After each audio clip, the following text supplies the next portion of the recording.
आप सभी को मेरा प्रणाम। आप सबके भीतर बैठे हुए परम पिता परमात्मा को मेरा प्रणाम। ये हमारे लिए बड़े गर्व की बात है कि हमारे साथी सत्यपाल जी को अयोध्या शेष दंड का जो आमंत्रण मिला है, तो हम सबके लिए गर्व की बात है।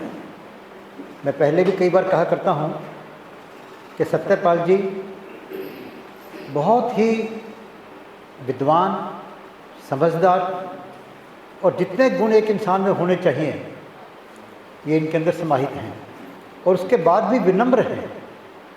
वरना थोड़ा सा ज्ञान आते ही, थोड़ी सी पुस्तकें पढ़ते ही आदमी अपने आप को बहुत बड़ा पता नहीं क्या समझने लगता है।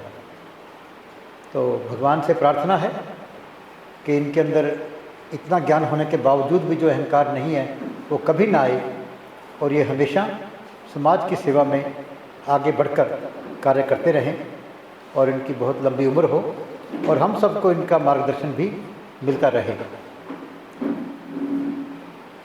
मैंने कहा था आज प्रदीप मिश्रा जी से कि प्रश्न पूछने से शुरुआत करेंगे।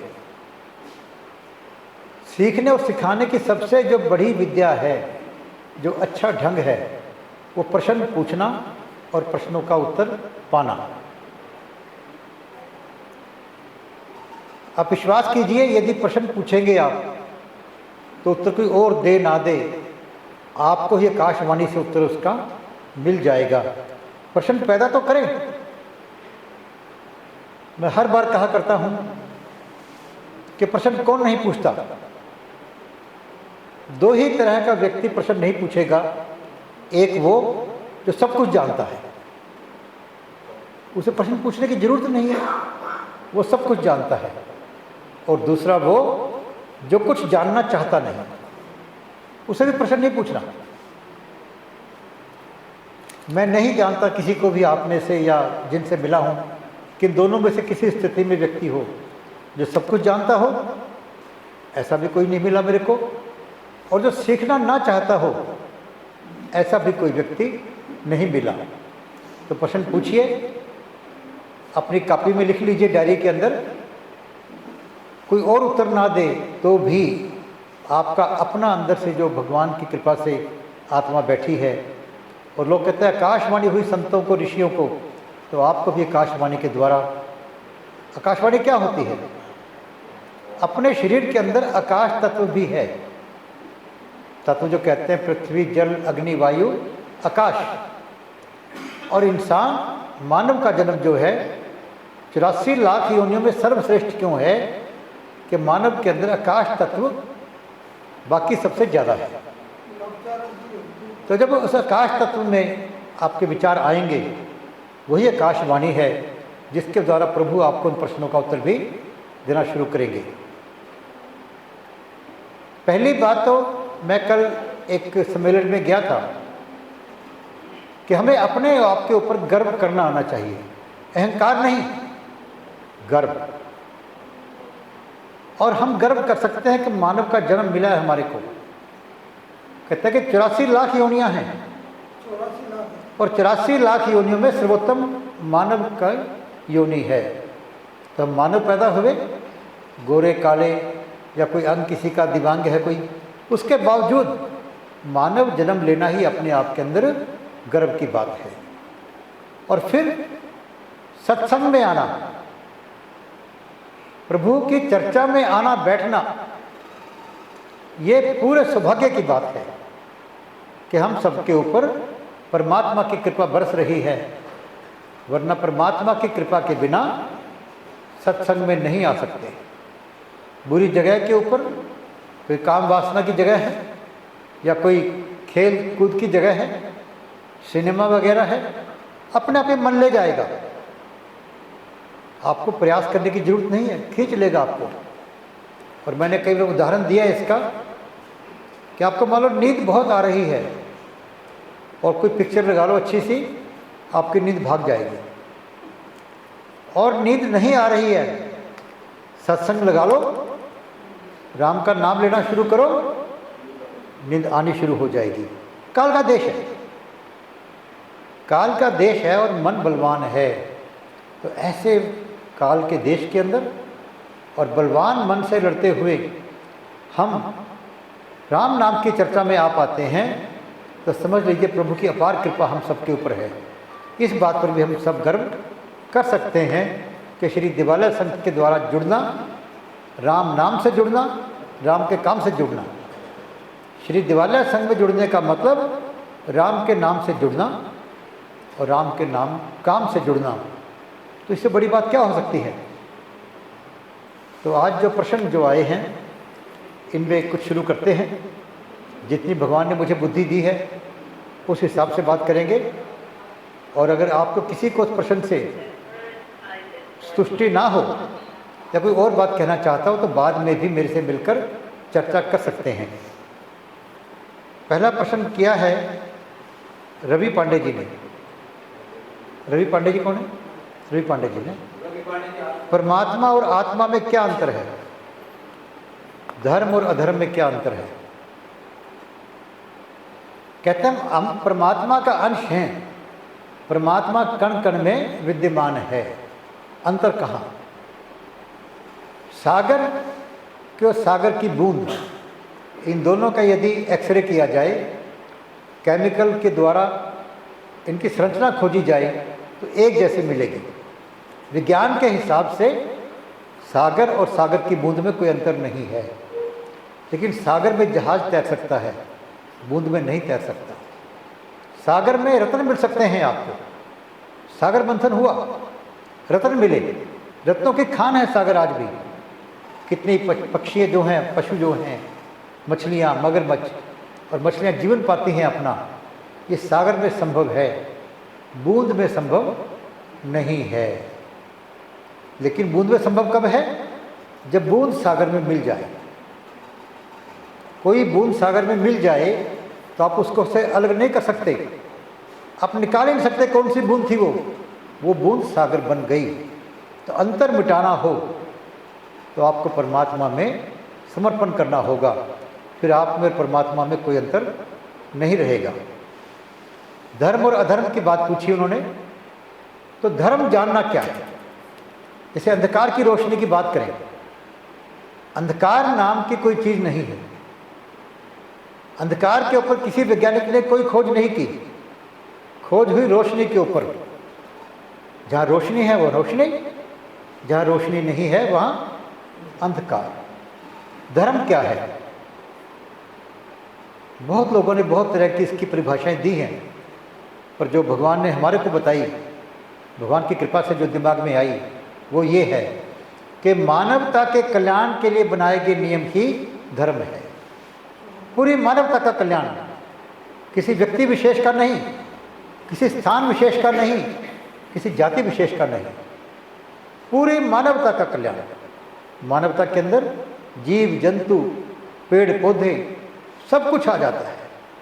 सबके कल्याण के लिए बनाए गए नियम ही धर्म है। जय हो माता पिता की, जय हो माता पिता की, जय हो माता पिता की, जय हो माता पिता की, जय हो माता पिता की, जय हो माता पिता की। और मानवता को हानि पहुंचाने का कर्म अधर्म है। बहुत सहज, जो कार्य मानवता का भला करता है वो धर्म, जो मानवता की हानि करता है वो अधर्म। अगला प्रश्न है राम किशोर जी का। राम किशोर जी, अच्छा ठीक है। सब में आत्मा एक है तो संसार में अंतर क्यों है? बड़ा अच्छा प्रश्न है। पहला प्रश्न बहुत अच्छा था। भगवान ने जो दुनिया बनाई है, साथ में कुछ बेसिक चीज़ें लगा दी हैं। जैसे कि कुछ दोष हैं, काम, क्रोध, लोभ, मोह, अहंकार लगा दिए हैं।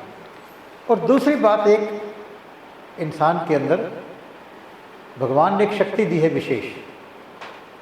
जैसे पशु को खाना जब मिल जाएगा उसे खाना पड़ेगा, उस वक्त नहीं खाए तो नहीं खाए, इसकी चॉइस नहीं है। मैं ठंडा खाऊंगा, गर्म खाऊंगा, सुबह खाऊंगा, शाम को खाऊंगा, उसकी मर्जी नहीं है। मैं समोसे बनाकर खाऊंगा या पूरी बनाकर खाऊंगा, आपकी मर्जी है। आप चाहें अपनी मर्जी से, मर्जी का खाना मर्जी के समय के अनुसार खा सकते हैं। आप में चुनने की शक्ति दी भगवान ने कि आप चुन सकते हैं क्या अच्छा है, क्या बुरा है, क्या करूं, क्या न करूं। और सबसे बड़ी तकलीफ भी यही है, सभी इंसान इसी में उलझे रहते हैं कि क्या करना है और क्या नहीं करना है। तो जो काम, क्रोध, लोभ और अहंकार के नाम से जो दोष हैं ये सब के अंदर हैं, और इंसान खुद मुख्तियार भी बनाया भगवान ने। क्योंकि इंसान का जन्म सबसे बढ़िया क्यों कहा गया? कहते हैं देवता भी इस इंसान के जन्म को तरसते हैं। क्यों? क्योंकि 84 लाख योनि से मुक्ति पानी है। देवता के कर्म भी जब क्षीण होते हैं, पुण्य क्षीण हो जाते हैं, दोबारा फिर 84 लाख की योनियों में वो आ जाता है। तो रास्ता कौन सा इससे निकलने का?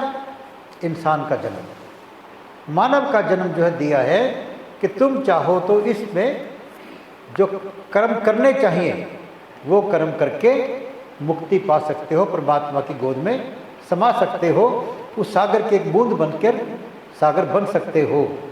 लेकिन वो जो शक्ति है आपको, आज़ादी जो है खुद कर्म करने की, उसी ने सबको अलग कर दिया, उसी ने सबको अलग कर दिया। जो सोचने की शक्ति है, विचार करने की शक्ति है। कहते हैं कि दुनिया के अंदर घास के तिनकों की गिनती कौन करेगा? कितनी घास लगी है, हर कोने में घास लगी होती है। अगर कोई कहे गिनो उनको, असंभव लगता है। लेकिन क्या उससे भी ज़्यादा कोई गिनती वाली चीज़ दुनिया में है? घास के जो कण हैं, तिनके हैं, क्या उनसे भी ज़्यादा गिनती वाली कोई चीज़ दुनिया में है? मन के विचार। मन के विचार उससे भी ज़्यादा हैं, जिसका कोई ठिकाना ही कोई नहीं है। जितने लोग उनके अंदर उतने गुना विचार, कोई लिमिट नहीं है। और मन के कारण ही सब लोग अलग अलग दिखते हैं, अलग अलग कार्य करते हैं। और सबसे बड़ा मन का जो है अहंकार, अपने आप पे गर्व करना अलग बात है और अहंकार होना अलग बात है। हर व्यक्ति के अंदर कहीं ना कहीं अहंकार भर दिया, कहीं ना कहीं कोई अरबों में से एक मिल जाएगा संत के रूप के अंदर कि जिसमें अहंकार ना हो। इसलिए आपको संत सारे एक जैसे मिलेंगे, संतों में अंतर नहीं मिलेगा। संतों की वाणी सुनिए आप, चाहे कबीर की वाणी हो, चाहे रविदास की वाणी हो, कोई फर्क नहीं मिलेगा। भगवान की व्याख्या करने में किसी ने कोई भी फर्क नहीं किया, इंसान को गाइड करने में किसी संत ने कोई फर्क नहीं किया, चाहे गुरु नानक देव ने किया हो, चाहे ईसा मसीह ने किया। उसके अलावा ये जो मन है ये सबको अलग कर देता है। और इसीलिए कहा कि सबसे ज़्यादा महत्वपूर्ण कार्य क्या है? मन को कंट्रोल करना। कहते हैं आपको वीर तब माने, योद्धा तब मानेंगे जब अपने मन को कंट्रोल करके दिखाओगे। तो मन के कारण ही सब एक होने के बावजूद भी अलग अलग हैं, अलग अलग कार्य करते हैं। दुनिया के अंदर भगवान ने जितनी चीज़ें बनाई हैं उनमें से कोई भी दो चीज़ एक जैसी नहीं है। अगर दो चीज़ एक जैसी हैं तो समझ लीजिए उनमें से एक चीज़ इंसान की बनाई हुई है, डुप्लीकेट। इतने पत्ते हैं, मान लो पीपल के वृक्ष हैं, कितने वृक्ष हैं, वृक्षों में कितने पत्ते, कोई दो पत्ते आपको एक जैसे नहीं मिलेंगे। कोई दो इंसानों की आवाज़ एक जैसी नहीं मिलेगी आपको, दो इंसानों की आंखें, बाल, हाथ के निशान एक जैसे नहीं मिलेंगे। एक हैं फिर भी अलग हैं, पर वो अलग होने से काम चल जाएगा। लेकिन जो मन के विचारों के कारण अलग हैं, उसके कारण सब लोग अलग दिखते हैं। तो हमारा कर्तव्य क्या है कि हम इस मन को कंट्रोल करें। उसका इलाज क्या है? राम का नाम और राम का काम, जो श्री दिवालय संघ हर बार आपको कहता है। जय हो माता पिता की, जय हो माता पिता की, जय हो माता पिता की, जय हो माता पिता की, जय हो माता पिता की। पुनीत जैन जी, आपका प्रश्न है कि आजकल लोग इतना गुस्से में क्यों रहते हैं? पहला प्रश्न ये है आपका। कारण वही अहंकार। देखिए, आपको अपने आप को ठीक मानने का अधिकार तो है, लेकिन मैं ही ठीक हूं ये अधिकार नहीं है। कोई आप कहीं पर जाकर दुकान पे, चाय की दुकान पे खड़े हो जाइए, बस में जाइए, और जो आदमी बिल्कुल पढ़ा लिखा नहीं है वो भी मोदी जी को शिक्षा दे रहा होगा। आप बैठ के देख लो, आप हर व्यक्ति गाइड कर रहा होगा दूसरे को। एक चित्रकार ने एक बड़ा सा चित्र बनाया और सड़क के ऊपर चौराहे पर लिखा कि इसमें जिसको जहां कमी लगती है निशान लगा दे। तो अगले दिन चित्र का कोई भी कोना खाली नहीं था जिस पर निशान ना लगा हो। अगले दिन फिर चित्र बनाया उसने और लिखा कि जहां गलती लगती है उसको ठीक कर दें, आप उसको ठीक कर दें, कहीं कोई निशान नहीं था। ठीक करना बहुत मुश्किल है, कमी निकालना बहुत आसान है। हर व्यक्ति ये समझता है कि मैं ठीक हूं, यहां तक वो नहीं चुप रहता, मैं ही ठीक हूं। इसलिए धर्म के नाम पर झगड़े। वो कहते हैं मेरा धर्म ठीक है, जबकि धर्म के मीनिंग नहीं जानता वो। कोई कहता है मेरी जाति ठीक है, मेरा देश मेरा प्रांत ठीक है और मैं ठीक हूँ, मैं ही ठीक हूँ। इसलिए पति पत्नी में झगड़े, बाप बेटे में झगड़े। अगर ये मान ले हम कि भाई मैं ठीक हूँ, वो भी ठीक हो सकता है। भाई हाथी को देख रहे हैं, हाथी को कोई देख रहा है और अंधा है। 5 अंधों को मान लो जिसको आंखें नहीं है, हाथी दिखा दो। एक को उसकी पूंछ पकड़ा दी, एक को उसके कान दिखा दिए, एक को उसकी जो है सूंड दिखा दी, एक ने उसकी कमर पे हाथ लगाया, एक ने उसके पैरों पे हाथ लगाया। तो पांचों क्या कहेंगे? एक कहेगा सांप जैसा है, एक कहेगा खंबे जैसा है। कैसा बताएंगे? अरे पूरी दुनिया को देखने के लिए हमारे पास भी वो आंखें नहीं है। कोई कुछ देखता है, कोई कुछ देखता है, कोई कुछ देखता है। और ठीक होने के बावजूद भी आप गलत हो सकते हैं, ठीक होने के बावजूद भी आपकी बात अधूरी हो सकती है। एक आदमी ने रात को जन्म लिया, रात देखी, एक ने दिन देखा, दोनों के बताने में अंतर होगा, जरूर होगा। जैसे आधा गिलास खाली हो, आधा भरा हो, तो खाली कहने वाला भी उतना ठीक है जितना भरा कहने वाला भी ठीक है। पर हम बात पर अड़ जाते हैं कि जो मैं कह रहा हूँ वही ठीक है। और यही गुस्से की जड़ है। एग्रेशन और डिप्रेशन, ये दोनों बीमारियां इस कारण से हैं। आप भी बहस कीजिए, आप विचार विमर्श में बहस में फ़र्क है। बहस करेंगे तो एक दूसरे की बात को काटेंगे, विचार करेंगे तो दूसरे की बात को समझेंगे। भाई ये क्या कर रहा है मैं समझ लूँ और मैं कह रहा हूँ आप समझ लो, तो कोई नई बात निकाल कर उठ सकते हैं हम लोग। लेकिन हम जब अपने आप को ही ठीक मानेंगे तो निश्चित रूप से डिप्रेशन, अग्रेशन, गुस्सा स्वाभाविक रूप से आता है और इसी कारण गुस्सा आदमी को रहता है।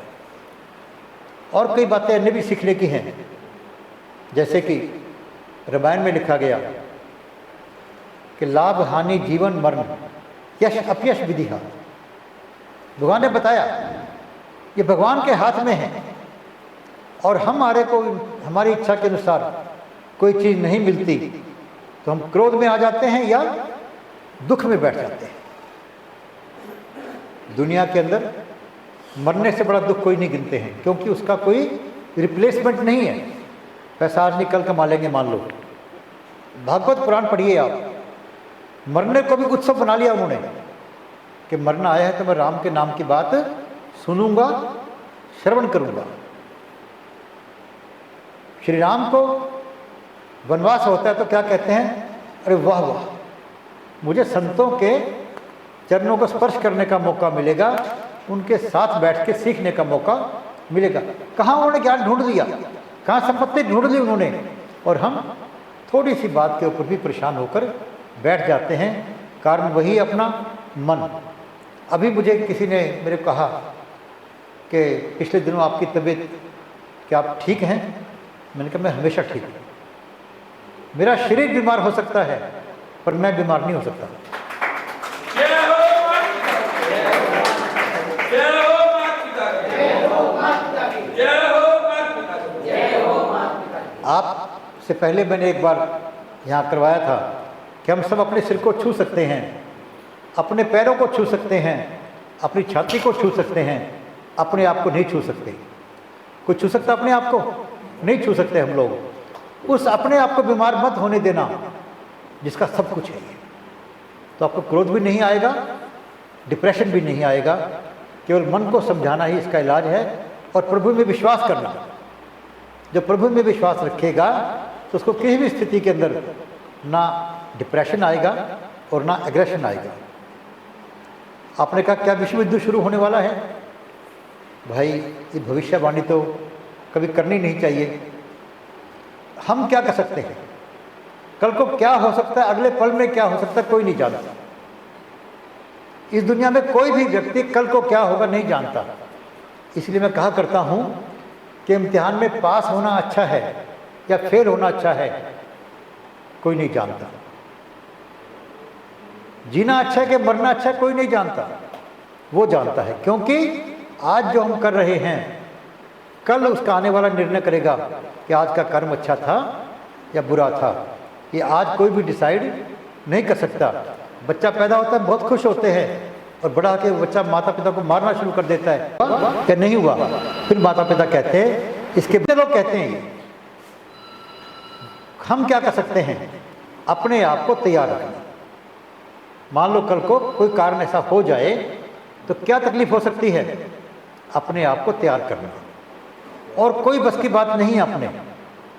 अपने आप को तैयार करना ही बस की बात है। कल क्या होगा ये ना जानने की कोशिश करनी चाहिए, और ना कोई बता सकता है। तीसरा प्रश्न था आपका, कुछ लोग रात दिन भगवान का नाम लेते हैं और शाम को शराब पीते हैं। देखिए, वैसे तो शराब को सबसे निकम्मी चीज कहा गया है, क्योंकि शराब पीकर व्यक्ति केवल अपना नुकसान नहीं करता, औरों का नुकसान भी करता है। राम का नाम लेना अलग बात है, शराब पीना एक अलग बात है। इसका किसी के अच्छे बुरे होने से कोई ताल्लुक नहीं होता है। बिल्कुल शराब ना पीने वाला, कोई जुआ ना खेलने वाला बहुत गंदा घटिया इंसान भी हो सकता है, और शराब पीने वाला लोगों का भला भी कर सकता है। इन दोनों को हम किसी के अच्छे बुरे होने से नहीं जोड़ सकते। मुख्य बात है, अच्छा कौन है? जो सबका भला सोचता हो, जो धर्म पर चलता हो। धर्म के नाम के अंदर मैंने कहा था क्या है? मानवता के कल्याण के लिए बनाए गए नियम। इसलिए किसी को शराब पीने से या इन बातों से अच्छा बुरा मत जांचिए। जुआ खेलना बहुत बुरा है, और दुनिया के आज तक के सबसे बुद्धिमान व्यक्ति हुए धर्मराज कहे जाने वाले भीष्म युधिष्ठिर ने भी जुए में सब कुछ दांव पर लगा दिया। तो कोई व्यक्ति कब कितना गलत काम कर दे, किससे क्या हो जाए, किसी एक बात से किसी के भी अच्छे बुरे को मत जांचिए। आप ओवरऑल पूरी तरह से उसका व्यवहार देखिए कि क्या व्यवहार उसका ठीक है, क्या वो दुनिया के भले के लिए काम करता है या मानवता की हानि के लिए कार्य करता है। सत्यपाल सिंह जी का प्रश्न आया है, आत्मिक स्थिति से क्या अभिप्राय है? और सत्यपाल जी का प्रश्न है तो उसको जवाब देना बहुत आसान भी है और बहुत कठिन भी है।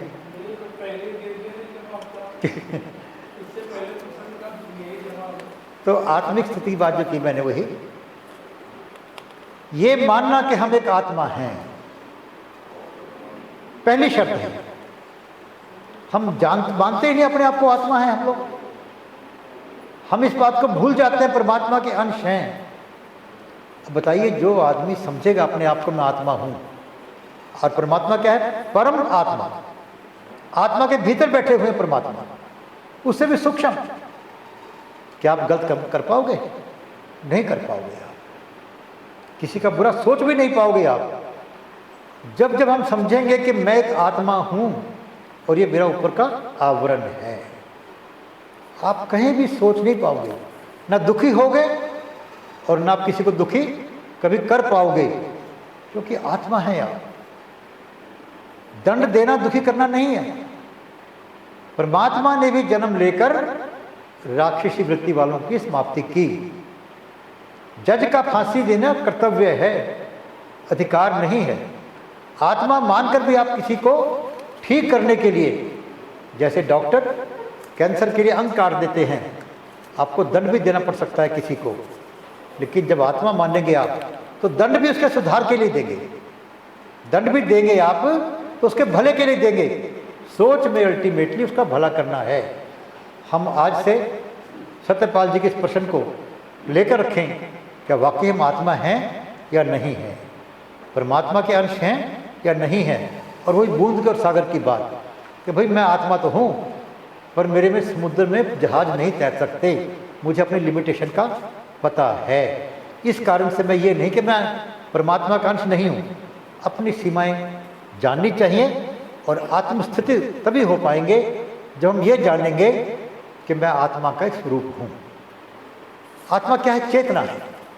जैसे कि इस बिजली के बल्ब के अंदर चेतना बिजली के बल्ब की है, तो बल्ब जब जानेगा कि बिजली की चेतना मेरे अंदर है, वो चमकेगा। आप एक बल्ब की तरह शरीर हैं आपका, इसके अंदर आत्मा की चमक है, आत्मा की एनर्जी है, आत्मा की ऊर्जा है। आप महक उठेंगे, औरों को भी महका पाएंगे। और इस बात को याद रखने से कि मेरा वास्तविक स्वरूप मेरी आत्मा है, जिसे मैं छू नहीं सकता, जो कोई देख नहीं सकता और जिसका कोई कुछ बिगाड़ नहीं सकता। अभी एक प्रश्न और है, नाम लिखा है इन्होंने, वरुण कुमार जी। वरुण जी कौन है? लास्ट में। कि श्री रामचंद्र जी ने एक मूर्ख व्यक्ति की बातों को सुनकर अपनी पत्नी को घर से निकाल दिया। ये बहुत ही जानने वाली बात है कि पत्नी को निकाला या पत्नी स्वयं घर से गई, ये बहुत जानने की बात है। जैसे कि एक प्रश्न आता है श्री राम के बारे में भी कि माता सीता जब श्रीलंका से वापस आई तो उनकी अग्नि परीक्षा ली गई। अरे भाई, पूरी तरह से रामायण की बात को पढ़ें, जहाँ ये लिखा वहाँ ये भी लिखा है कि लंका में जाने से पहले श्री राम और माँ सीता बात कर रहे हैं कि माता अब लीला दिखानी पड़ेगी आपको, अब अग्नि में समा जाओ। AI का ज़माना आज आया है, बिल्कुल असली व्यक्ति की तरह वो काम करते हैं, मशीनें हैं। तो पहले ही सीता माता अग्नि के अंदर समा गई थी और उनका स्वरूप जो AI की तरह था वही लंका गया था। पूरी बातें मानिए आप। अब अग्नि परीक्षा की बात मानते हैं तो इस बात को भी मानना होगा। उसी ग्रंथ में लिखा है कि जाने से पहले भगवान ने प्रार्थना की कि माता अब आप अग्नि में समा जाओ, लीला दिखाने का समय आ गया है। एक होता है राजधर्म। राजा का अपना कोई भी मन नहीं होता, कुछ नहीं होता उसका अपना। मेरे से एक बार प्रश्न पूछा गया था कि श्री राम ने हमेशा तकलीफ पाई और कृष्ण भगवान हमेशा ऐश करते रहे, दोनों भगवान। फिर कहते राम जैसा बनो, क्यों ना हम कृष्ण जैसा बने और ऐश करते रहे। मैंने उनसे एक ही बात कही थी कि कृष्ण के साथ में राजा कृष्ण लगा हुआ नहीं है, और श्री राम के साथ क्या लगा है? राजा राम। राजा राम राम के साथ लगा है।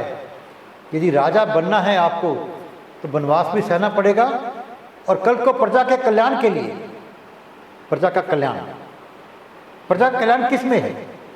यदि किसी राजा को अपना राज्य स्थिर रखना हो तो 3 बातें अति आवश्यक हैं। एक है कि प्रजा को खाना मिले, भोजन मिले पेट भर। दूसरी है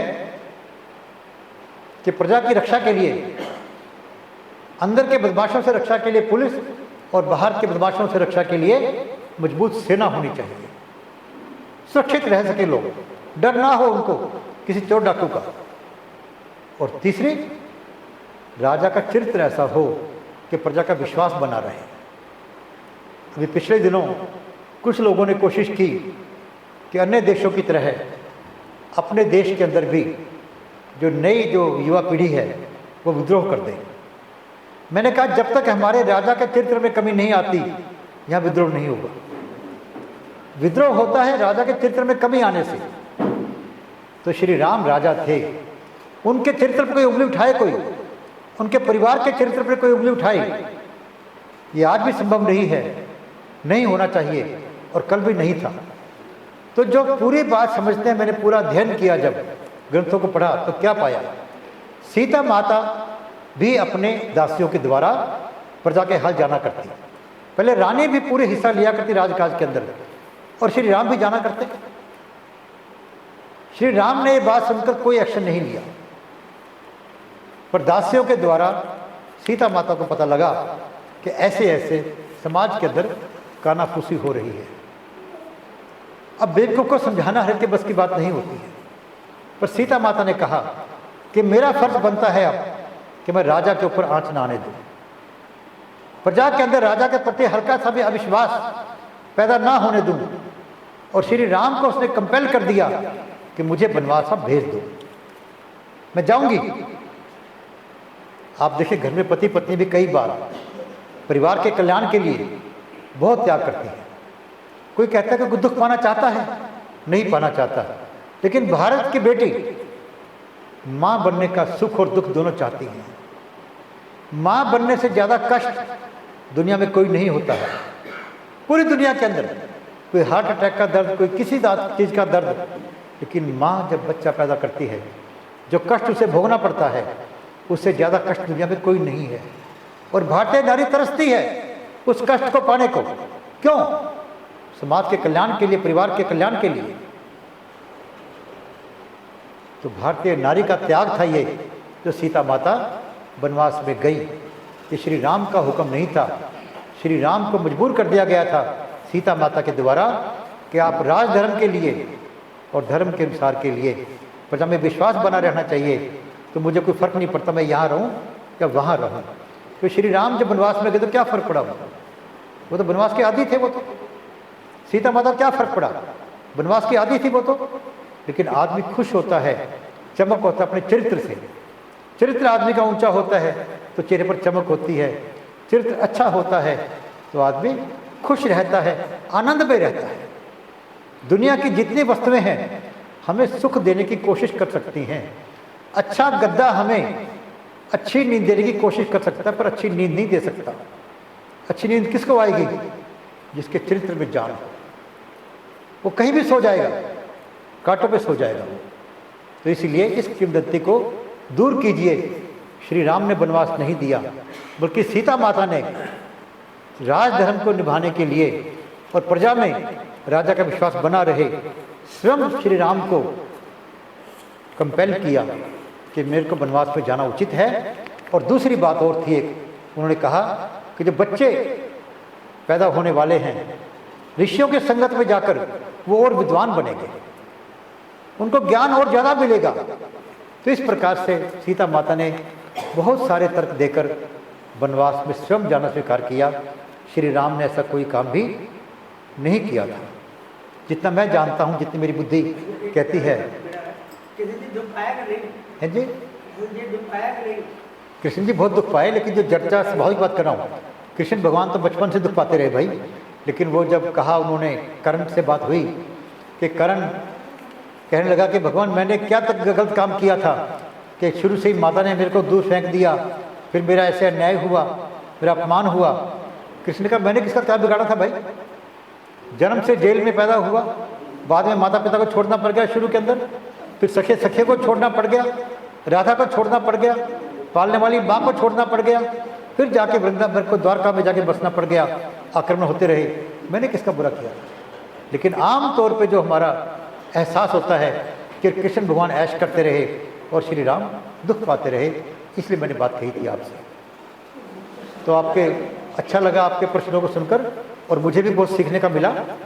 हाँ जी। हमारे माता पिता के मरने के बाद उनका जो श्राद्ध किया जाता है, उसमें एक मेरी जिज्ञासा है, जिस समय उन्होंने अपना शरीर छोड़ा है, या कई स्थिति तिथियों की ऐसी होती है कि शाम के वक्त किसी का शरीर छोड़ा, उन्होंने उनकी मृत्यु हुई और अगले दिन उनका क्रीमेशन हुआ या दाह संस्कार हुआ, तो वो कौन सी तिथि होनी चाहिए ताकि हम उनका समागम कर रहे हैं? मैं इनको तो याद कर लूँ भाई। वो एक ढंग था अपने बच्चों को संस्कार देने का, जिसको कि हमारे को बदनाम करने के लिए डिफरेंट ढंग से गाइड कर दिया गया। कुछ कह रहे थे आप डॉक्टर साहब?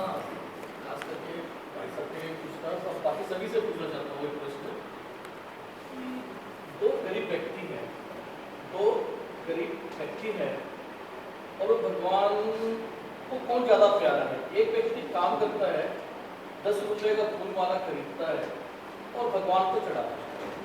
वहीं पर एक व्यक्ति है, 5 रुपये का कोई बिस्किट वगैरह खरीद कर जहाँ जानवर वगैरह रहते हैं उनके सामने डाल देता है। तो ईश्वर किसको ज्यादा प्यारा मानते हैं? बैठिए। इसके बारे में मैंने पहले ही बताया था आपको, बैठिए, कि एक बार सेठ जी, मैं दोबारा सुना रहा हूँ, सबने सुनी कहानी होगी। उनके मुनीम हर महीने श्याम बाबा के यहाँ जाया करते, और सेठ जी ने कहा एक बार कि इस बार मेरे भी 100 रुपये भगवान को अर्पण कर देना। मुनीम जी जा रहे थे तो रास्ते में उनको कुछ साधु मिले जो भूखे थे। उन्होंने 98 रुपये का उनको खाना खिला दिया और जाके वहाँ पर 2 रुपये भगवान के चरणों में चढ़ा दिए। वहाँ मुनीम जी चढ़ा रहे हैं और रात को यहाँ पर भगवान श्याम बाबा दर्शन दे रहे हैं सेठ जी को कि सेठ जी आपके 98 रुपये मुझे मिल गए। क्या कह रहे हैं वो? आपके 98 रुपये मुझे मिल गए हैं। सेठ जी कहते हैं अरे मुनीम इतना पुराना है, इतने पैसे इसके पास होते हैं, 2 रुपये में बेईमान हो गया। चलो वापस मुनीम जी आए तो सेठ जी ने कहा कि हाँ मुनीम जी चढ़ाए फिर 100 रुपये? कि हाँ महाराज। कहता मुनीम जी आपको क्या कमी थी, 2 रुपये क्यों रखे आपने? वो कहते क्या मतलब? तो श्याम बाबा ने कहा 98 रुपये मिल गए मेरे को। मुनीम जी बहुत रोए। कहता आपकी भावनाएं सच्ची थी, मुख्य बात सच्ची भावनाओं की बात है। किसने भगवान को क्या चढ़ाया क्या किया इसका कोई फर्क नहीं पड़ता, बिना पैसे चढ़ाए वाले हुआ भी भगवान को प्रिय हो सकता है। बात तो भावनाओं की है। राम का नाम और राम का काम, संतों की सेवा करना, मानवता के कल्याण का काम करना, ये भगवान का काम है, धर्म का कार्य है। जय हो माता पिता की, करना जय हो माता पिता की, जय हो माता पिता की। चलो हाँ सत्र समाप्त किया जाए आप सबकी अनुमति के साथ। आप सबको मेरा प्रणाम। आप सबके भीतर बैठे हुए परमपिता परमात्मा को मेरा प्रणाम। परमात्मा से प्रार्थना हम सबको नेक कार्य करने की प्रेरणा दें, नेक कार्यों में सफलता दें।